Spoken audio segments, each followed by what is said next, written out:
आज हम लोग चर्चा कर रहे हैं शुक्र की न्याय व्यवस्था। देखिए, इससे पहले हमने शुक्र की प्रशासनिक व्यवस्था चर्चा कर चुके हैं। आज का हमारा टॉपिक है शुक्र की न्याय व्यवस्था और दंड व्यवस्था। देखिए, शुक्र ने अपने शुक्र नीति सार ग्रंथ में न्याय व्यवस्था का विस्तृत विवेचन किया है और न्याय व्यवस्था के अंतर्गत न्याय के साथ साथ दंड की व्यवस्था की है। सबसे पहले उन्होंने बताया कि राज्य के दायित्व के रूप में, देखिए, हर कर्मचारी और अधिकारी का मुख्य दायित्व है तो जनहित में कार्य करे। अगर जनता के हित में जनता के साथ भेदभावपूर्ण नीति अपनाता है या जनता को जैसे न्याय नहीं मिलता है तो चाहे अधिकारी हो चाहे कर्मचारी, वह भी दंड का भाग है। इसमें राजा को किसी प्रकार का पक्षपात नहीं। तो न्याय व्यवस्था, देखिए, जिस राज्य की न्याय व्यवस्था सुदृढ़ होगी वो राज्य विकसित होगा। उसमें आंतरिक और बाह्य आक्रमण से सुरक्षा प्रदान की जा सकती है। राज्य में किसी प्रकार का राज्य में रहने वाले व्यक्तियों के साथ कोई भेदभाव नहीं होना चाहिए। अगर न्यायाधीश या कर्मचारी अगर किसी प्रकार जनता पर पक्षपातपूर्ण रवैया अपनाते तो वो भी दंड के भागी है। शुक्र नीति सार ग्रंथ में शुक्र ने न्यायपालिका के दो प्रकार बताए। प्रथम शाखा में वो न्यायालय आते हैं जो स्थानीय निकायों के हित में काम करते हैं, स्थानीय संस्थाओं के रूप में जो कार्य करते हैं। और द्वितीय वो न्यायालय आते हैं जिनका राज्य पर प्रत्यक्ष नियंत्रण रहता है। इन न्यायालयों में कार्यरत जो भी न्यायाधीश और कर्मचारी हैं उन पर राज्य का पूर्ण रूप से नियंत्रण है। अब न्याय व्यवस्था के अंतर्गत कुछ व्यवस्थाएं की गई हैं, कुछ न्यायिक निकाय और पदाधिकारियों की व्यवस्था की गई है। जैसे न्याय सभा होनी चाहिए, जूरी सभा होनी चाहिए जिसको विचार सभा भी कहा गया है, और मुख्य न्यायाधीश होते हैं। इनका अपना अलग अलग कार्य रहता है। जब भी किसी वादी और वादी के साथ कोई अन्याय होता है तो प्रतिवादी के खिलाफ केस दर्ज करवाता है।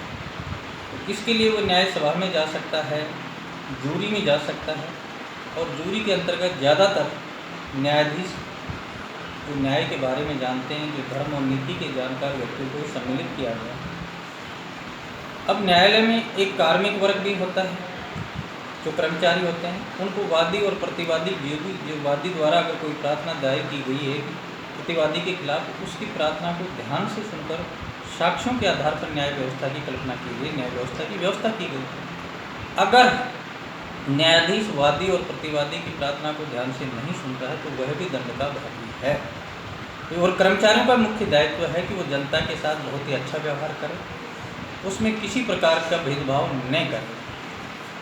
न्यायाधीश जो होते हैं उनके लिए भी आचार संहिता है कि वो वादी और प्रतिवादी की बातों को भली भांति सुनकर सभासदों की राय से न्याय दें। राजा को एकांत में वादी और प्रतिवादी के कार्यों को कभी नहीं देखना चाहिए और न ही उनकी बातों को सुनना चाहिए। राजा का भी मुख्य दायित्व है। देखिए, वादी वह होता है जिसके साथ अपराध हुआ है, प्रतिवादी जिसने अपराध किया। इन दोनों की बातों को सुनना चाहिए, ये नहीं कि एक पक्ष की बातों को सुनना चाहिए।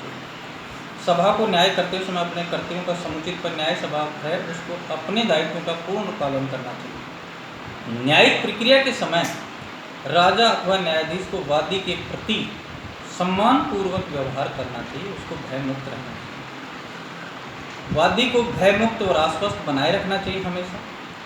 लेखक द्वारा वादी और प्रतिवादी की बात को ध्यान से सुनकर तथ्यों के आधार पर उसको लिखना चाहिए, उसमें किसी प्रकार का पक्षपात नहीं होना चाहिए।